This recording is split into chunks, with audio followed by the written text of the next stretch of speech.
میت اخري حق مونږ باندې دی چې د هغه جنازه ادا کړو په ښه طریقه باندې. او کومې دعاګانې چې په حدیث کې راغلي، الحمدلله زما خپل عادت دا دی، یو خو زه دا لالچ نه کوم چې ما د خلک جنازې ته مخکې کړي، الحمدلله دا زړه محسوس کوم چې جنازه هر څوک کوي.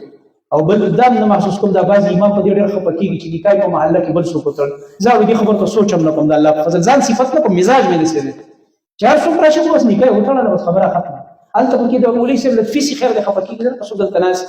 هو بس او مونږ خو هغې تمه نه کوو الحمدلله. نو د دې مونږ پروا نه ساتو، خپل مزاج مې دا دی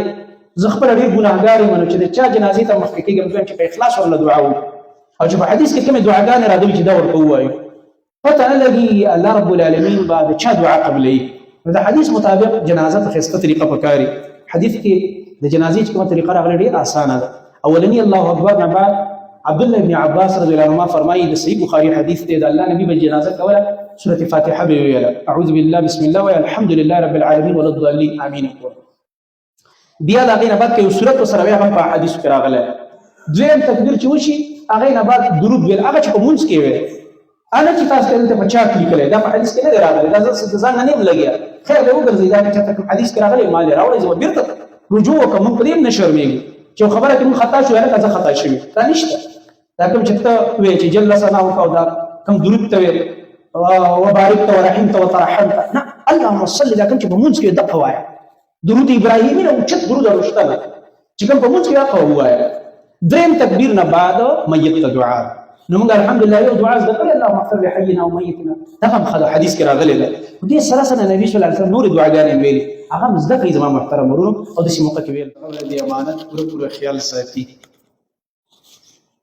او دغه رنګه چې کله د ده نه د امانت وغوښتلی شي نو دی به ورکوي او ادا کوي به. په دې بنا باندې په مونږ کې روح الله تعالی اچولی دی، او دا بدن زمونږ الله سبحانه وتعالی پیدا کړی دی.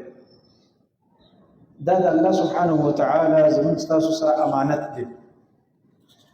نو دغه رنګه د مؤمن چې کوم مال دی چې دی په حلاله طریقه او په ډېر تکلیف او په کړاو باندې ګټي، او د ده د برخې او د قسمت چې الله دله کوم مال ورکړی دا د الله تعالی امانت دی.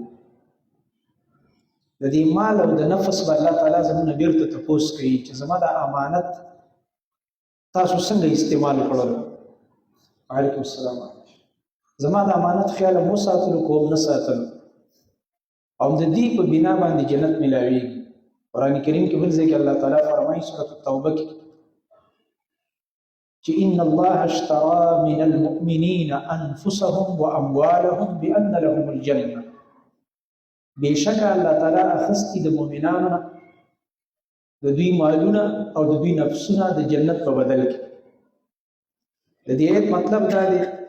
چې مؤمن به د خپل مال او نفس د خپل خوښې مطابق نه استعمالوي، بلکې دې کې به دې ته ګوري چې زما الله سبحانه وتعالی ما ته څنګه حکم کړی دی،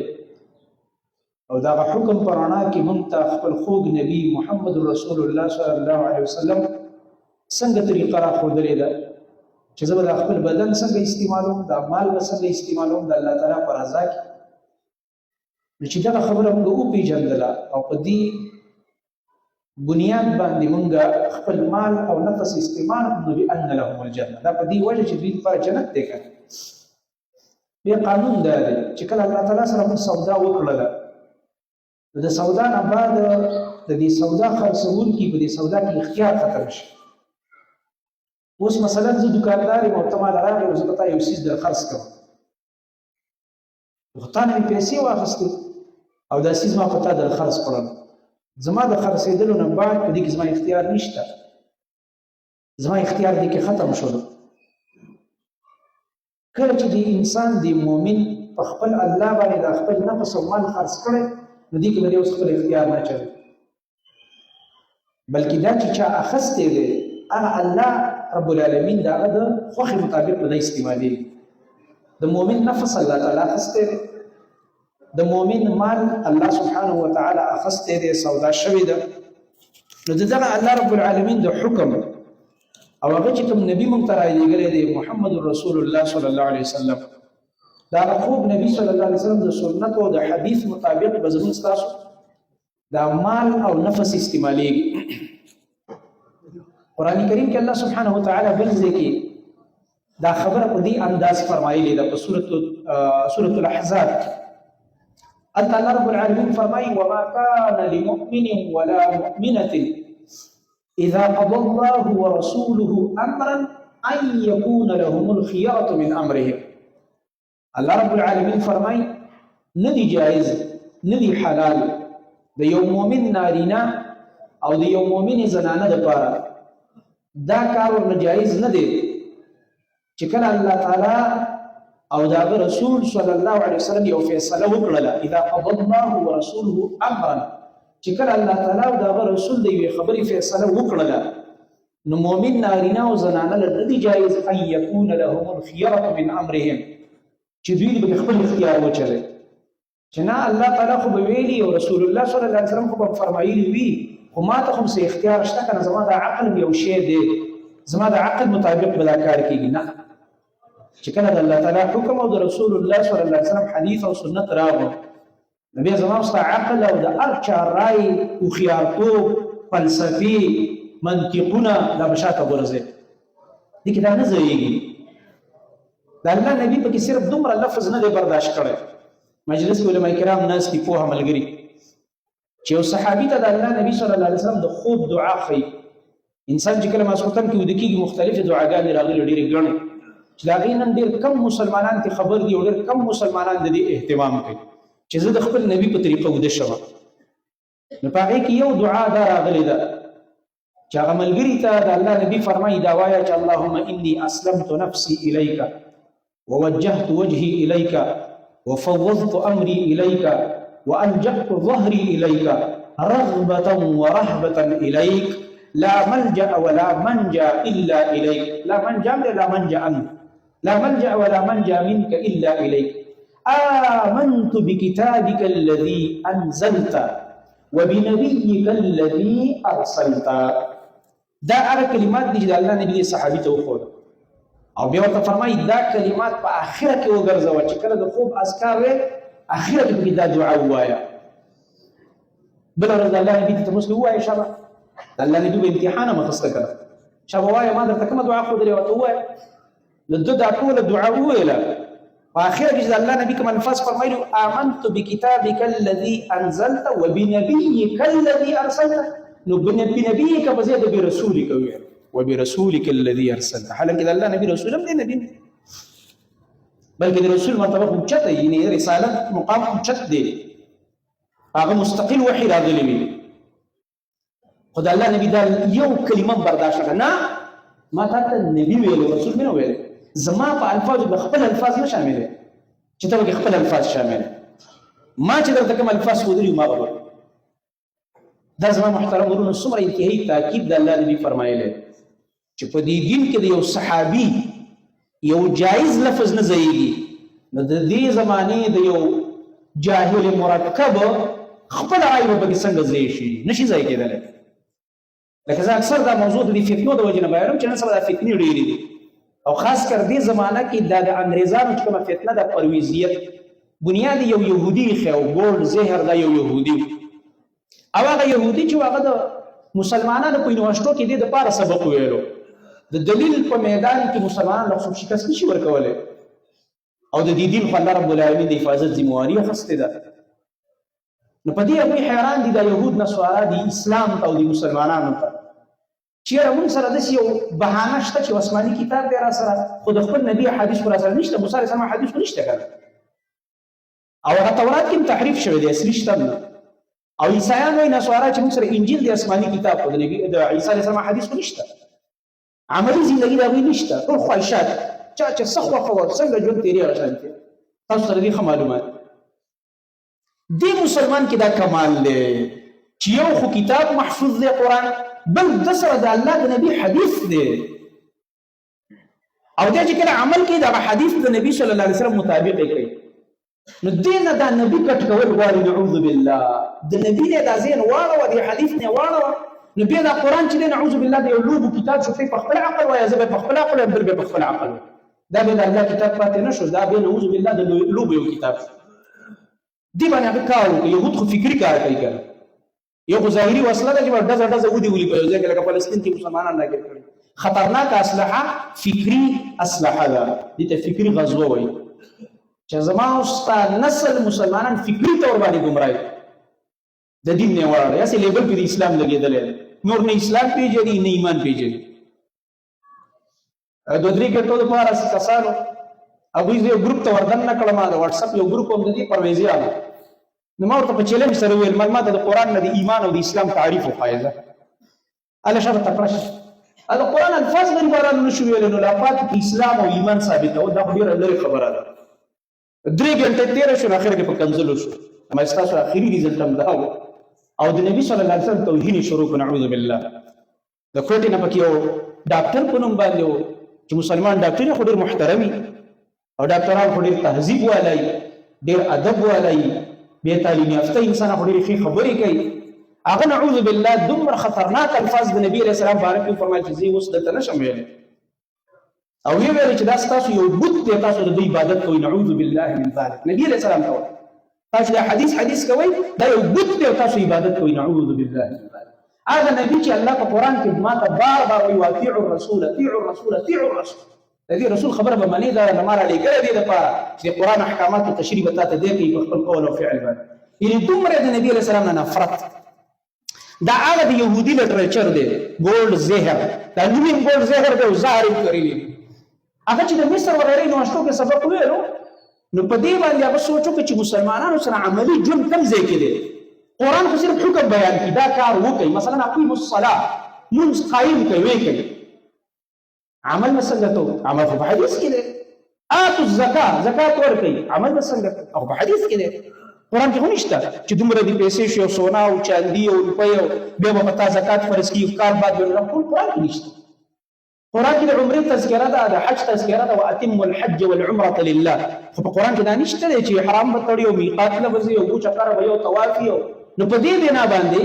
هغه په دې سوچ وکړو چې اصل کمال د مسلمان دا حدیث د نبی علیه السلام دا ټارګټ کول غواړي. په دې بدګمانه کړي چې په دې بدګمانه شنو قرآن خو نعوذ بالله بس بیا د هر چا په خپل عقل بدلینو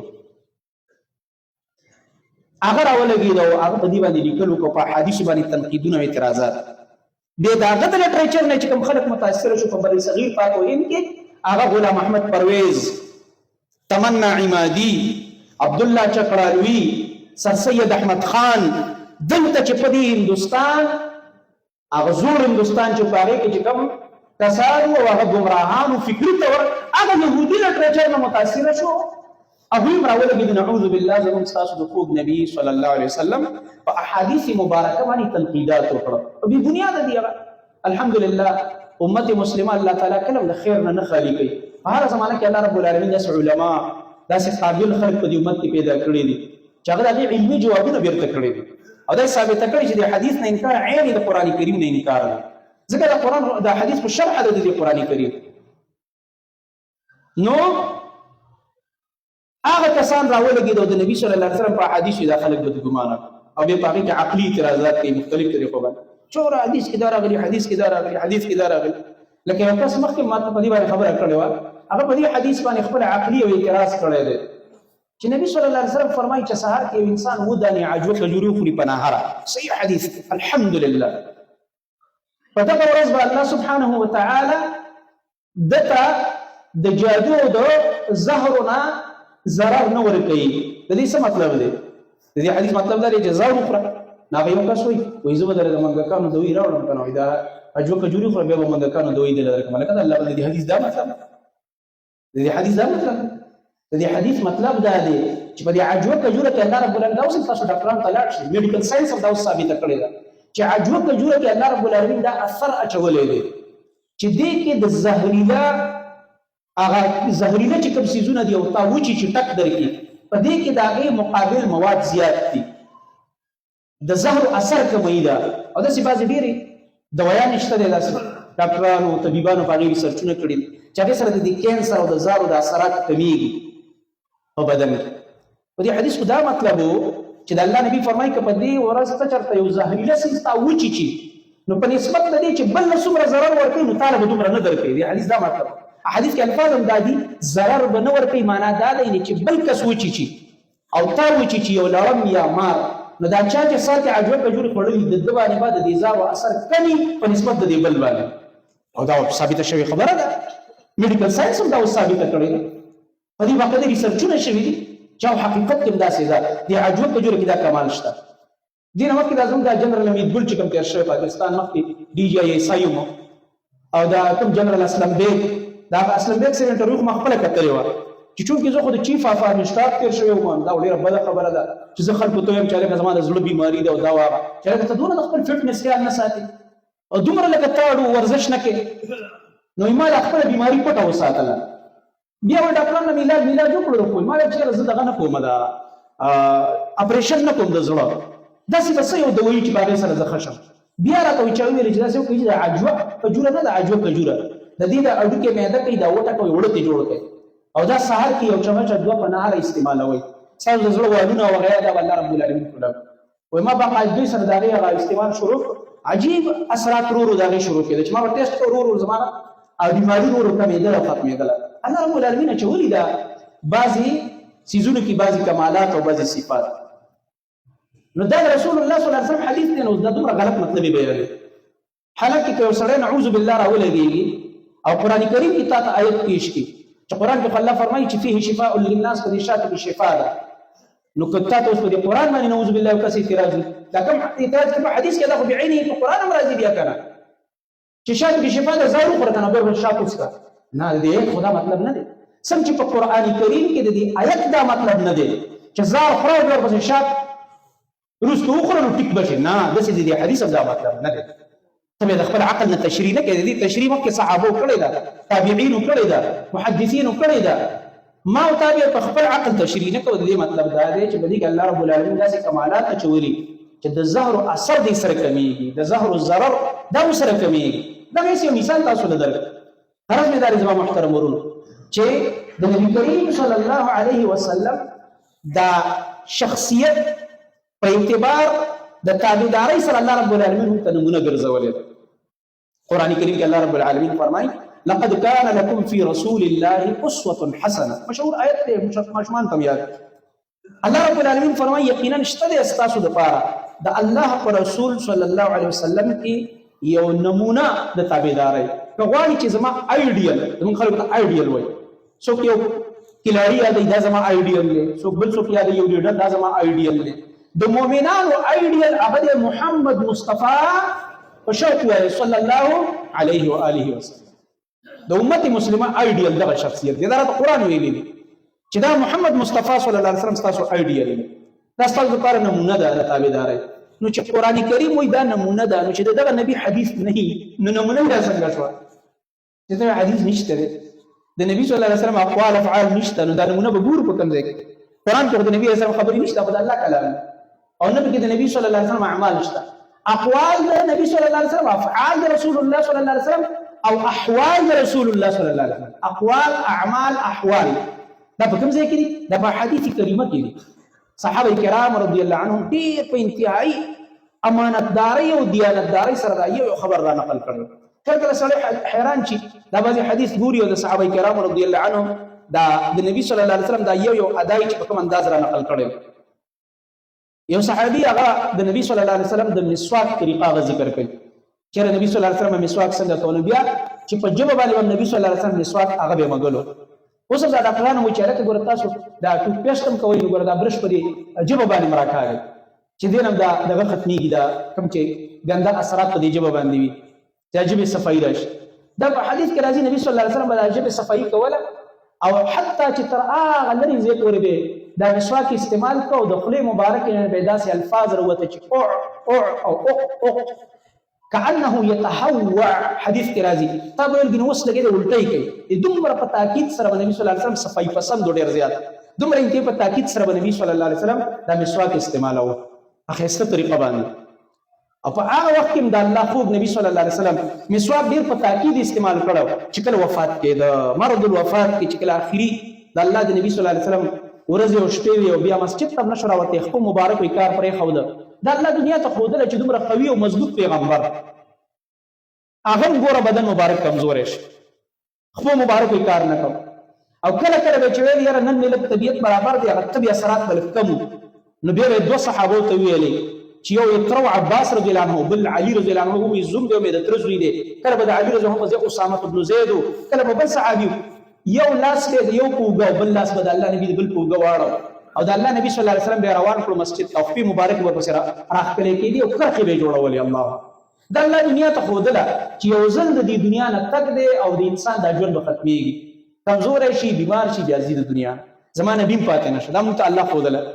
چې الله عظیم پیغمبر امام الانبیاء دی خاتم النبیین دی خو بیا هم ګوره داسې بیماری او تکلیف پرې راغو او هغه د زهر اثر شروع شو کوم زهر چې ولا د خیبر د فتح په موقع يهودي زنانه ورکړیو چې د الله د نبی صلی الله علیه وسلم بدن مبارک باندې بداغي د لاس هغه تبرات لله او بیا په هغه بیماری کې د الله نبی صلی الله علیه وسلم وفات هم شو نو په هغه وخت کې عائشہ رضی الله تعالی عنها فرمایي چې کله